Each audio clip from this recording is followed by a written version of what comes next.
Just let me know. Okay.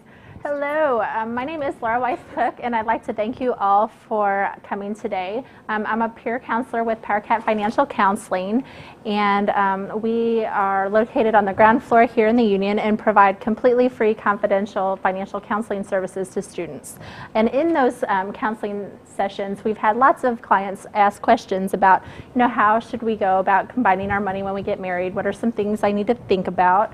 And that's sort of how this presentation came about. I'm going to ask that you save all your questions until the very end, though, okay? Okay, so the biggest the message I have to give you is that communication is key. Now, a lot of you have probably already been in some sort of premarital counseling or something that you've already learned about communication to some degree. But when it comes to money, you really need to know what's going on inside of each other's heads and inside of each other's wallets. So there's different kinds of personalities in regards to money. First of all, there's the big spender. The big spender is somebody who tends to like the newest, fanciest gadgets. They like cars with a brand, clothes with a brand. It's all about, the designer kind of item. And these kinds of folks are usually risk takers, too, with their money. And then you have the saver. The saver is the kind of person that will turn off all the lights when they leave the room. They'll shut the refrigerator door as quickly as possible so they don't let out the cold air. They're more conservative with their money by nature, and they tend to be risk adverse. Then you have the shopper. Shoppers kind of find an emotional satisfaction in the shopping. So it's the act of shopping that really is what that's about for them. They generally just shop for entertainment.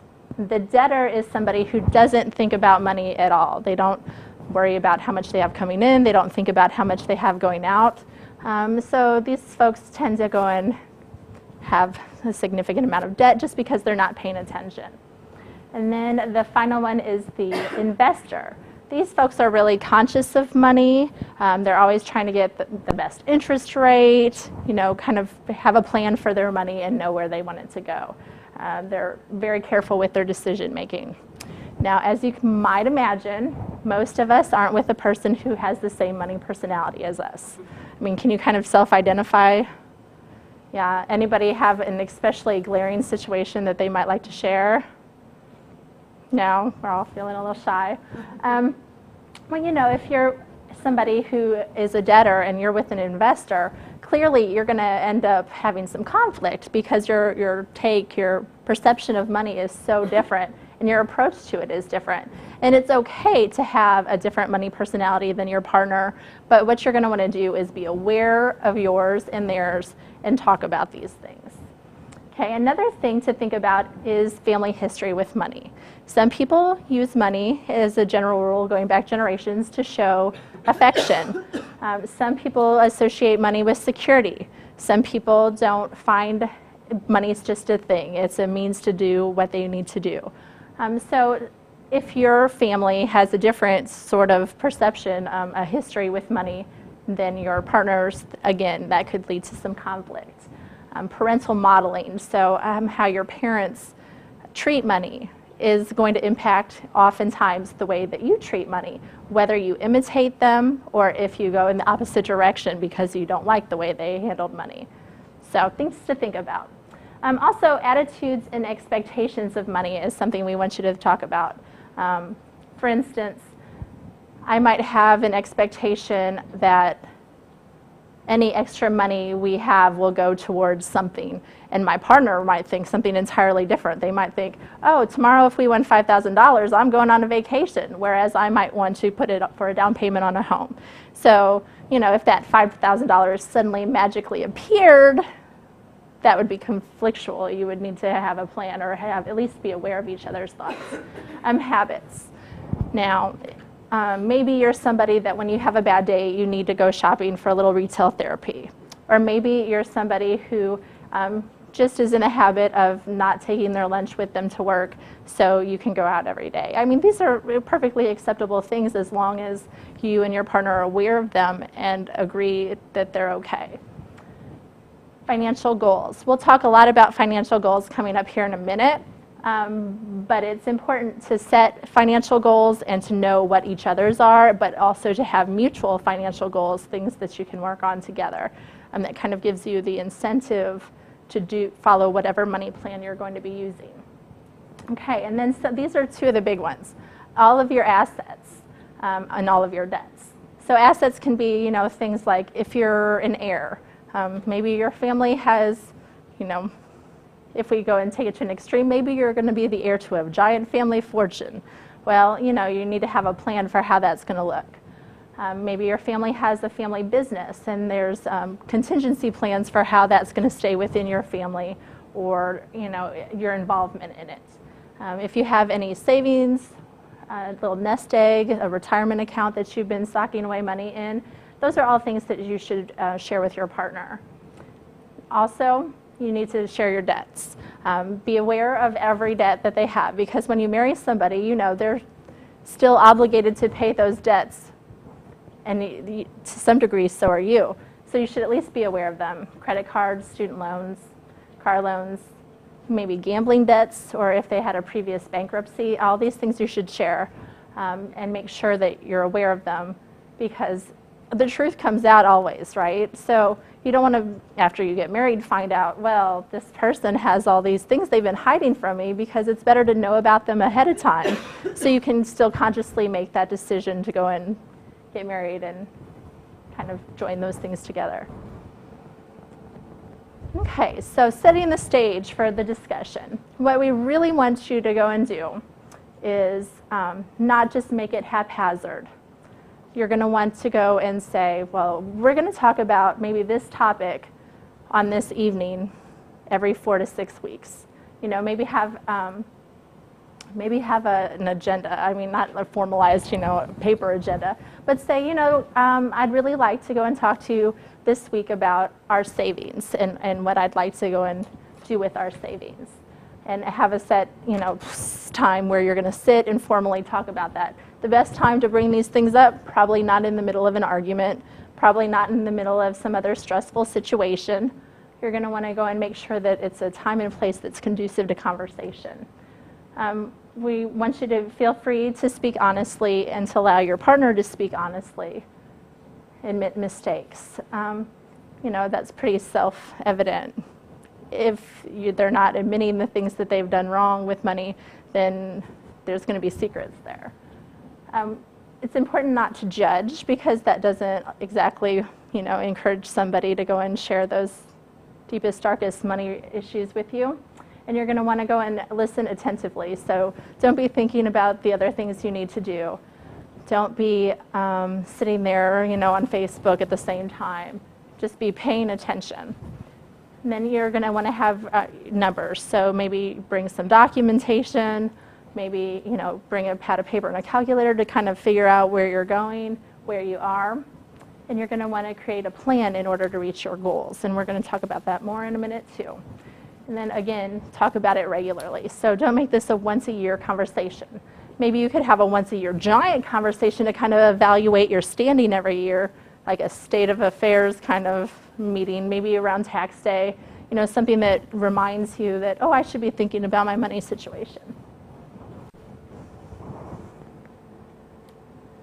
Okay, this is often a big question we get. Banking, should we have joint accounts or should we have separate accounts? Who came waiting for that answer? Like, that's the big question you had? Okay, pretty typical. What I'm here to tell you is there's no set in stone answer. It really depends on you and your situation. It's not mandatory by any means. There's no law that says everybody who gets married has to have a joint banking account. It's not there. There's about 3 pretty much options. The first one is that you just have one joint account. All your money from both of you, your income, goes into one account, and then all the bills and everything else are paid out of that. That's, kind of the traditional, what we think about when we think about historically what people tend to do. Then there's the 2 separate accounts methods. So you don't combine your money whatsoever. I have my bank account, he has his bank account, and we kind of decide ahead of time who is going to pay which bills. So this kind of method, it's really important to go and sit down with your list of bills and mark down who's going to pay each one, because it would be easy for some of those bills to slip through the cracks, right? If you're not sure who's doing them. And then there's also the yours, mine, and ours method of banking. So there's a joint account for a family kind of expenses, like your mortgage or your rents and your utilities and things like that. And then you have separate bank accounts for your own personal discretionary spending. Oftentimes the way that one works is that each person contributes either a set dollar amount or a set percentage of their income every pay period to that account. And it's whatever that dollar amount or percentage is kind of dependent on how many bills need to be paid from that account. So, and all of these, there's different ways to title them, so you might want to investigate that a little bit. And there's information in a booklet I'm going to give you at the end about the different ways you can title accounts. Even if you have separate accounts, you could still title them that, should you happen to die, your spouse can have the account. So there's different legal ways to safeguard that money doesn't end up going through a big old long drawn out process should you pass away. So what the takeaway though on the banking is that whatever it is you decide, make sure both of you are okay with it. Make sure you fully discuss the parameters that go along with it, the rules you need to follow, because there can be some questions about it, and it would be easy, especially if you had separate accounts, to hide money. So you have to make sure you trust that person and you feel okay with the situation. And then, there could be disparities in income. One person could make way more than the other person, much less, and you kind of have to balance how that's going to look for you. Okay. Okay, what are some things that you should never ever combine? Well, pre-existing debt. So for instance, if your partner has a lot of vet school debt, or your partner has an auto loan, or they have a huge amount of credit card debt, you should never combine those in both of your names. Okay, that's important because the person who owns the debt before marriage is the person who owns the debt, unless you go and start mixing the names on those accounts. So it's okay if after college you want to go and consolidate all of your student loans, and then your partner wants to consolidate all of their student loans, but never ever mix them together. One of the interesting factoids about student loans is that if you should die, death is going to come up lots of times, just because we're preparing for the inevitable. Just in case you should die, your student loans don't necessarily need to be repaid. But if you combine them together, your spouse is legally responsible for them. Does that make sense? So just in case that bus comes barreling down, or there's some natural disaster, these are things to think about. And then when you have all this pre-existing debt, you're going to definitely need to develop a plan for a repayment. And is one person going to be responsible for that debt, or are you going to pay it together? Those are just things to talk about. Okay, so how do you get started with all of this? You're going to want to establish some joint and individual financial goals. In the packet I'll give you later, there are some financial goal worksheets, and we give you 2 of them. So each of you can fill out one individually, and then you can look at them together and be surprised by some of the things the other person wrote, but you can talk about them and then maybe create some together and to move forward with. These goals can cover all kinds of things: savings, investments, budget, transportation, housing, retirement. Did I already say that?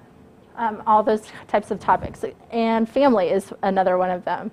The cost to raise a child is pretty expensive, so you definitely want to have a plan. Whether that means if one of you expects that you're going to send your child to private school through elementary and high school, or if you're going to contribute a certain amount towards retirement, these are all goals to have so you can start making the money available for that down the line. Okay, so all goals that you write should be SMART. Are we all pretty familiar with that acronym? No, okay. SMART stands for specific, measurable, achievable, realistic, time sensitive. So for instance, we don't want you just to say, my goal is to save more money. Pretty vague. Not a lot of motivation there to go and do it because, what are you doing it for? We want you to say, I'm going to save $50 out of every pay period so that I have accumulated this amount of money by this date that I'm going to use to take a vacation in, I don't know, Buenos Aires. So, that's specific. We want you to have all the details because that gives you a reason to be doing that. It gives you the opportunity to say, okay, if I'm starting to slip, this is what I'm working towards. So how do you go and get there from making the goals to making it reality? Well, you create a spending plan. That's what we're going to talk about next. What is a spending plan? Well, it's just an easy way to keep track of the money you have coming in, so your income, and the money you have going out, which are your expenses. Creating a spending plan helps you map out how you're going to allocate your money. So it's kind of the roadmap for you to attain those financial goals we had just established. Like I said, if you don't have a clear path of how you're going to get there, it's harder to go and make them actually happen. Okay, so also included in the packet will be a spending plan example that you can fill out. You can also find an Excel spreadsheet version of our spending plan on our website, kstate.edu/PFC, under client forms, I believe. So, if that's easier for you to download it to your computer and adjust it from there. So this would be the income section. You're going to want to include your income from all sources, whether it be salaries or, a little side business you might have, or if you're selling things on Craigslist, whatever it is, we want you to include it. And you're going to want to go and do this by each month because your income could vary every month and your expenses could also vary per month. So say, for instance, you are not sure about some of your income. You're going to just go through, it's okay, you're going to go through first and estimate what you think all of that is. Because we really want you to see, if you can come up with the numbers off the top of your head. It's kind of a little experiment, a little test for you. So then you'll go through, you'll total those up. Then you'll get out your bank statements, your W-2 forms, all your records, and you will jot down the actual numbers. And then you might find out, wow, I was a little off on my numbers. So that means I thought I was making more per month than I actually am. So maybe that's going to have some impact later in my expense section. I might be spending more money than I realized just because I thought I had more income. The expense section is much longer, of course, because there's way more ways that we spend money than we bring money in. On our spending plan sheets, we have, most of 2 sides of a sheet of paper, but that's just because there's so many possibilities, and we want to try to make you think about all the different ways that you spend money, and maybe kind of remind you of some of the ways that you spend that you don't necessarily think of. Like, for instance, haircuts. You don't get those every week or necessarily even every month, but you definitely usually get them, so they might not automatically come to mind. So you're going to go through again and estimate how much you're paying in the different categories. Okay? You're going to want to think about some of those smaller ones too that you might not realize. For me, it might be my happy hour trips to Sonic. You spend a couple bucks at Sonic on a drink, a slushie or what have you, and you don't really think about how much that adds up to be over the course of a month or even a year. So then you'll go through with the estimate, and then you'll go through with your records and record the actual again. Now that can be pretty eye-opening. I don't think most of us are aware of exactly how much money we spend in every single category. Does anybody go and keep a pretty strict spending plan already? Good job, good job. Were you surprised the first time you filled it out?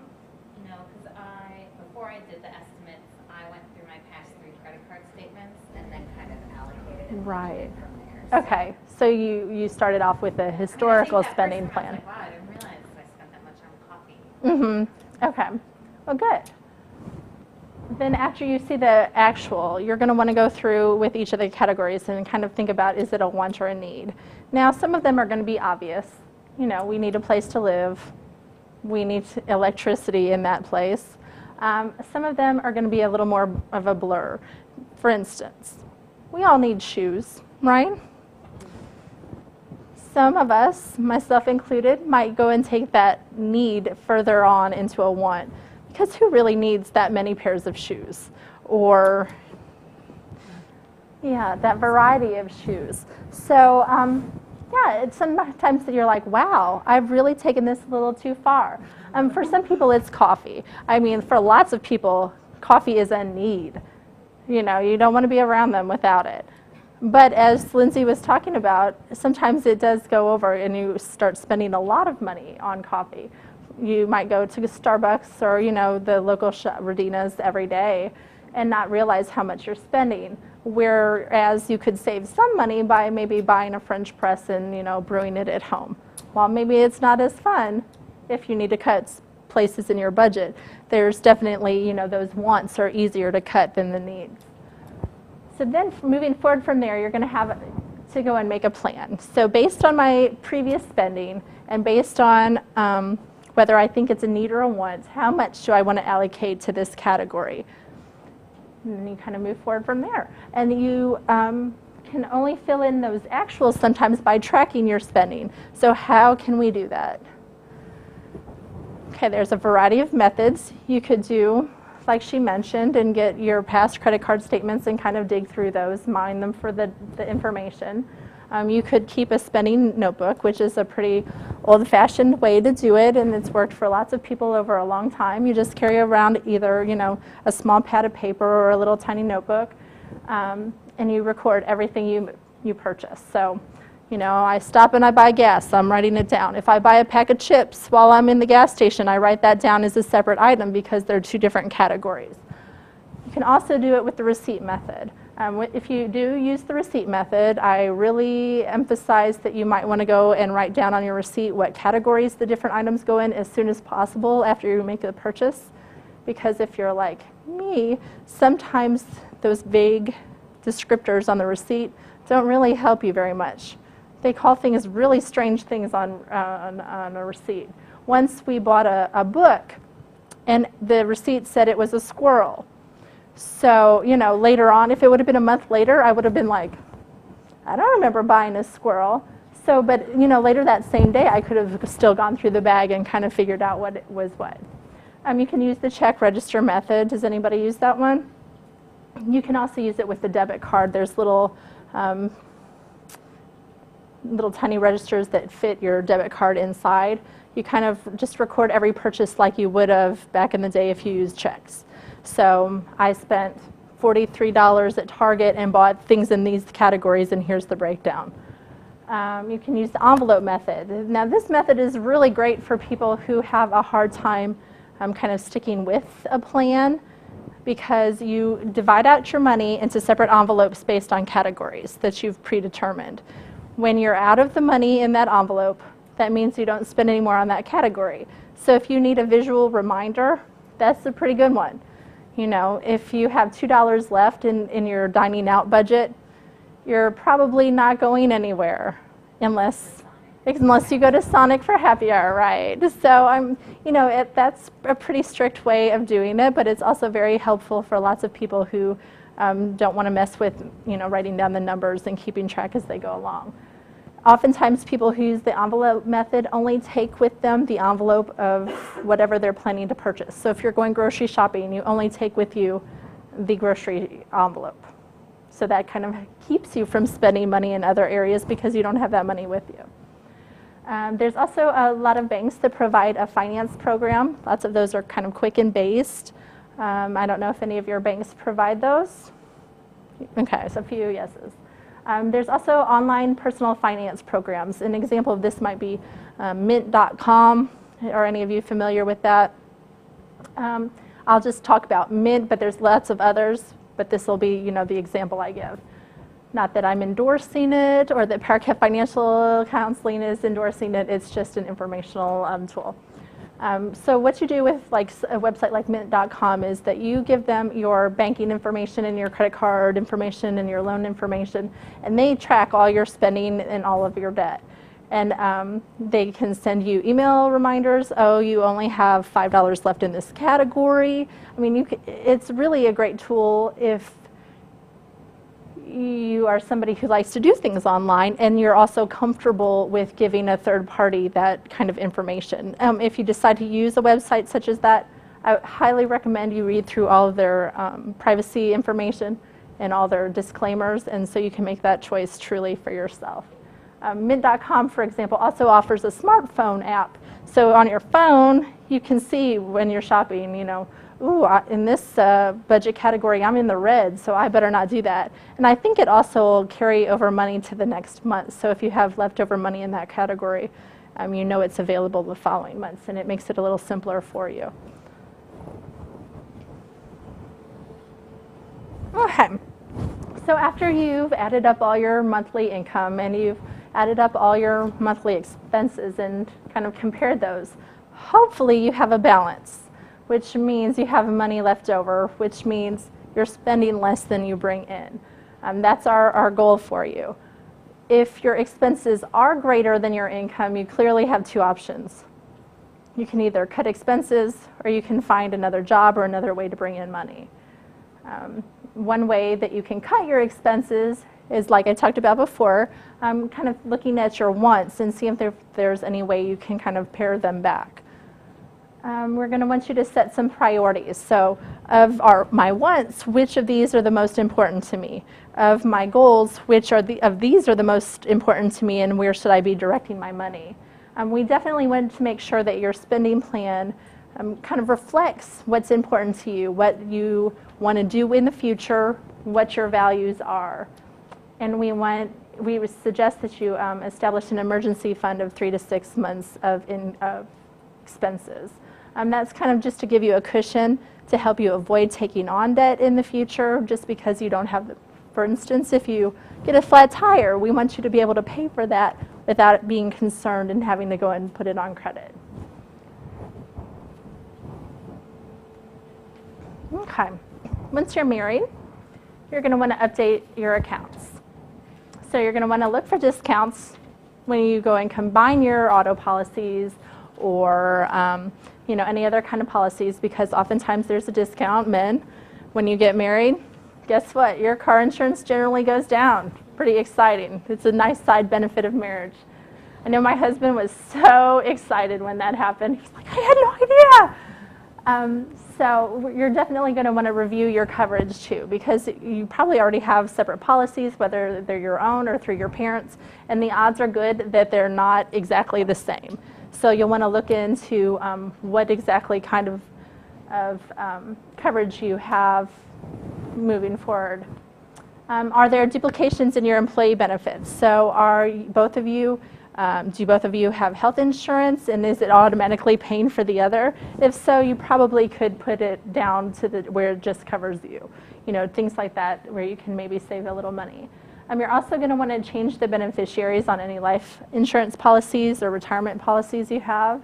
Add, your spouse. Oftentimes with retirement policies, the spouse is automatically the one that gets the money, even if you put somebody else, unless the spouse has signed that that's okay, but that's just a matter of law. You're also going to need to stop by HR and update your state and federal withholdings. So, that's how many exemptions you claim on your tax forms. Does that sound familiar? You're going to want to try to make it as accurate as possible, because you don't want to end up paying the IRS a whole bunch of money come tax time, but you also want to try to aim for no giant refund either, because that means that you've been giving the government a free loan for the year, and we have other things we could be doing with our money than giving other people loans. We can have that money working for us and meeting our goals. You also want to look at your cell plans, your gym memberships, if you belong to AAA, any of those things, and see if combining them to a family plan might be a little more cost effective and save you some money.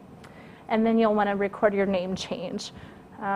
There's a whole list in the packet I'll give you later of different places you'll need to go and change your names. Ladies, if you decide to do that. Gentlemen, if some of you decide to change your names. So it's not a fun process. It's time consuming, but it makes your life simpler once it's all done, and then you don't have to worry about it. Okay, just some general things to think about. Will one of you be the one primarily responsible for your family money? Is one person particularly better at certain aspects of money handling than the other? Now, even if one person is super great at handling the money and is really excited about it, it's important that both of you know what's going on. So it's pretty easy if one person's really passionate about it to go in for the other person just to kind of hide out in the background and not worry about it. But what happens if, something, you were out of town, you were ill, something terrible happened to you? You want that other person to not only know where your money is and how to handle it, but you also want to enable them, so that at a stressful time that they don't have to be worrying about something that you could have avoided. What will you do with your physical assets? Is there a way that, say both of you have a coffee table? Do you need both of them? Is there a way you can sell one and maybe pay off some debt with that money? Is it possible? Perhaps some of you are used to living on one income of your own, or you may be by the time you get married.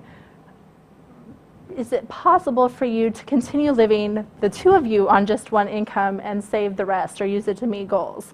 And maybe if it's not possible to use one income just by itself, maybe you could use like 1.5 and then use that other half to go and meet your goals. So try to start off by living, a little more modestly, and you can always increase your way of living. It's harder to back off once you're used to living on two.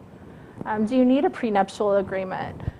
That's more common for people who have a significant amount of assets or have children from a previous relationship, or have a family business that they need to worry about or something like that. But it's fair to talk about it. It could save you a lot of pain later on, because the facts are that almost half of marriages end in divorce.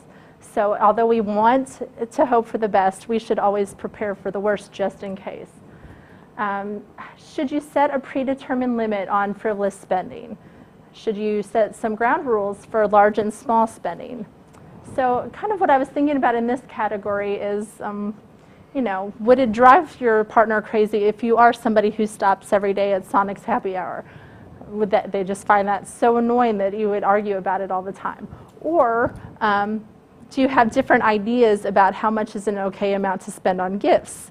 You don't want to get to your first anniversary and your spouse spends $20 on your gift while you've spent $175. There's going to be some resentment there. So maybe if you kind of establish a plan or kind of ground rules for that, that'll help avoid that.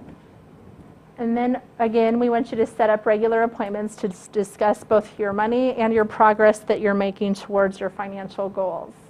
It's important to stay motivated on those, so sometimes seeing the progress you're making helps. And then there are tax advantages to being married that occur not only at tax time, but they happen when your spouse passes away, and also in the way that your retirement benefits work. So should your spouse pass on, you could receive their retirement benefits, in a tax-advantaged way, just because of the fact that you're married.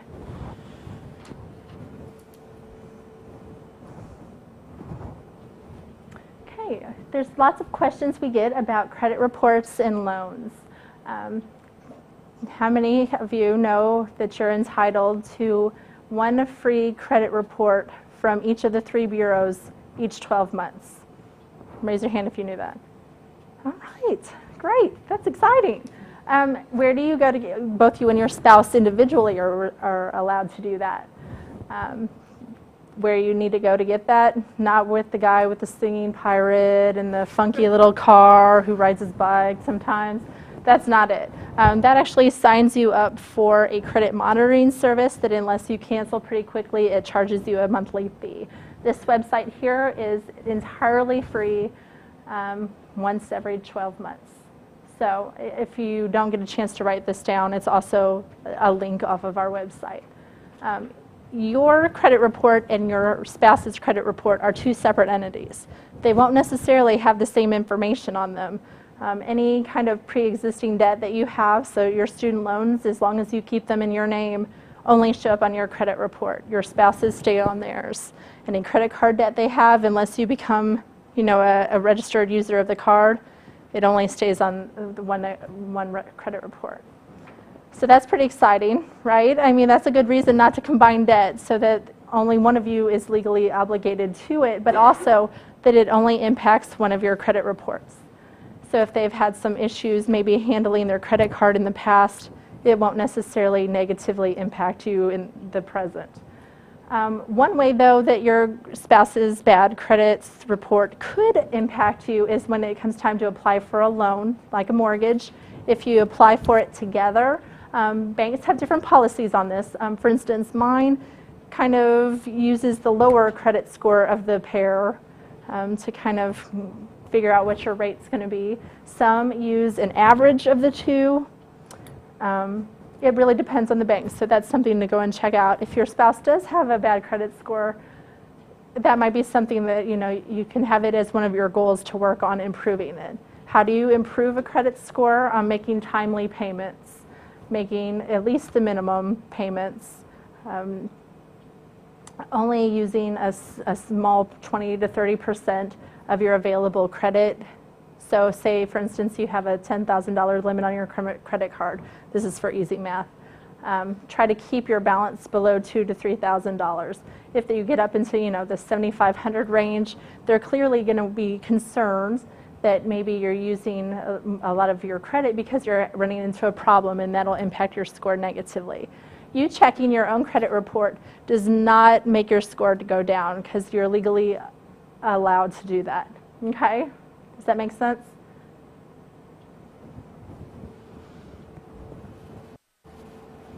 Okay.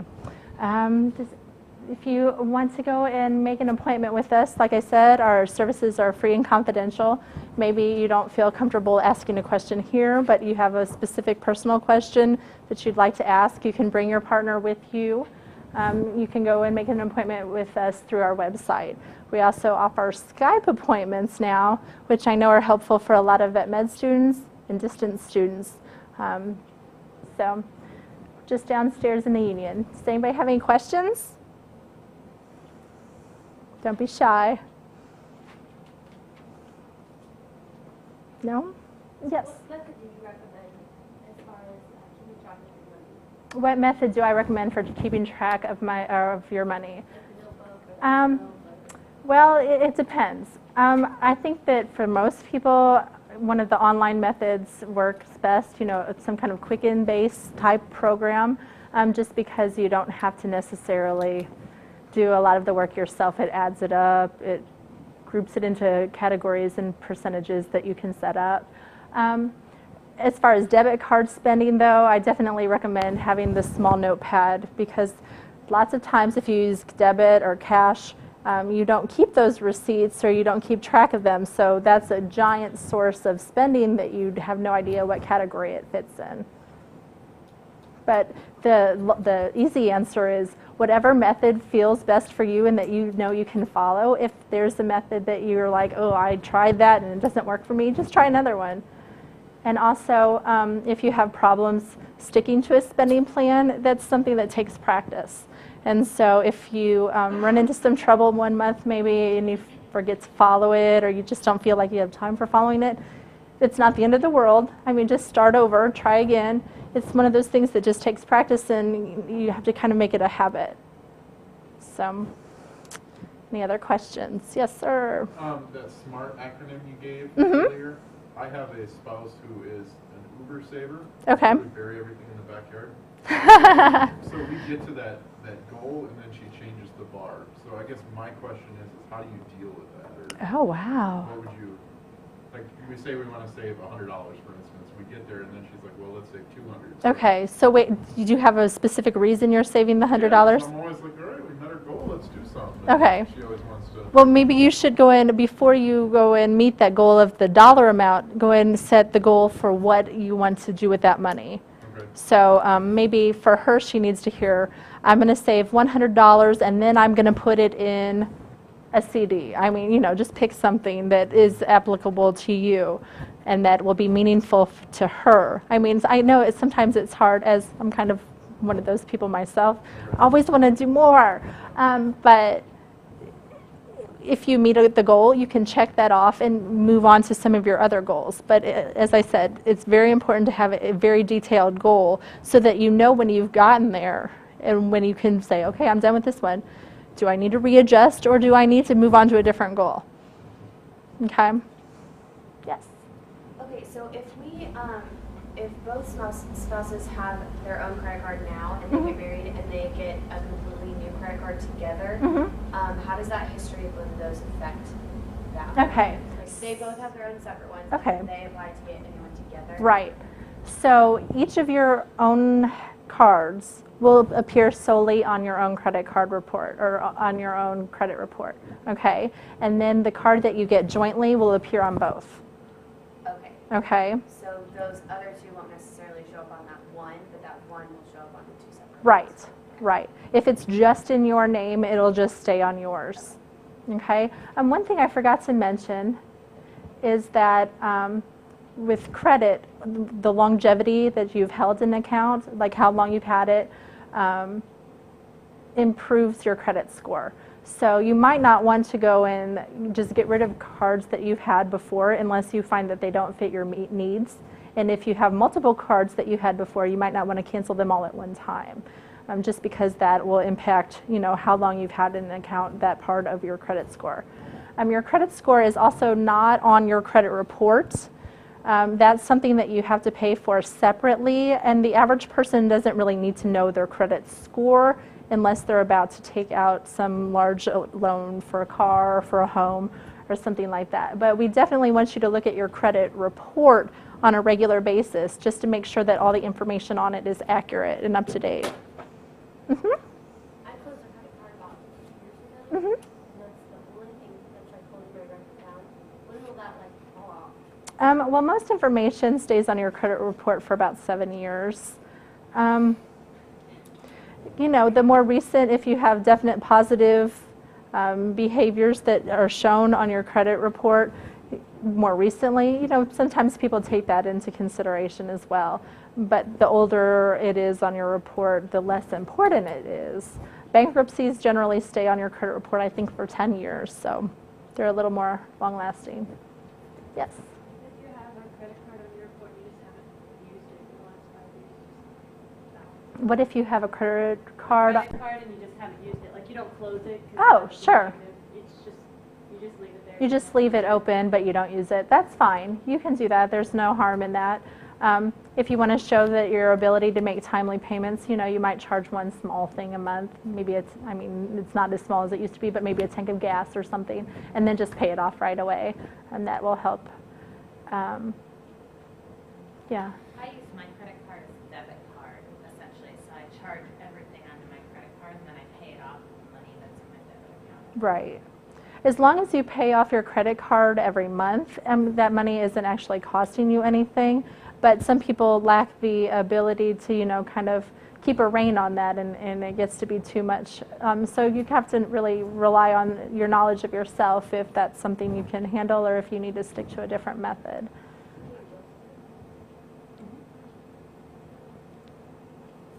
Did you have another question? Oh, okay. Anyone else? All right.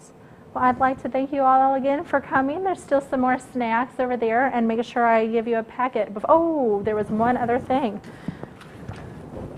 Our director gave me this the other day. It's pretty neat that she had come across. It's a booklet where you can go in and record all of your accounts and who owns them, if they're one person or the other, or if they're joint. There, you can put down dollar amounts, you can put down credit cards, assets and debts is pretty handy. So it might be a nice tool for you to use as you're kind of talking about your money together, and then also a nice resource to have where it's all written down and that you can access it if you needed to in an emergency. So we don't have enough right now for everyone, but if you stop by our office sometime, maybe next week, we'll have those available for you. Okay? All right. Thanks for coming.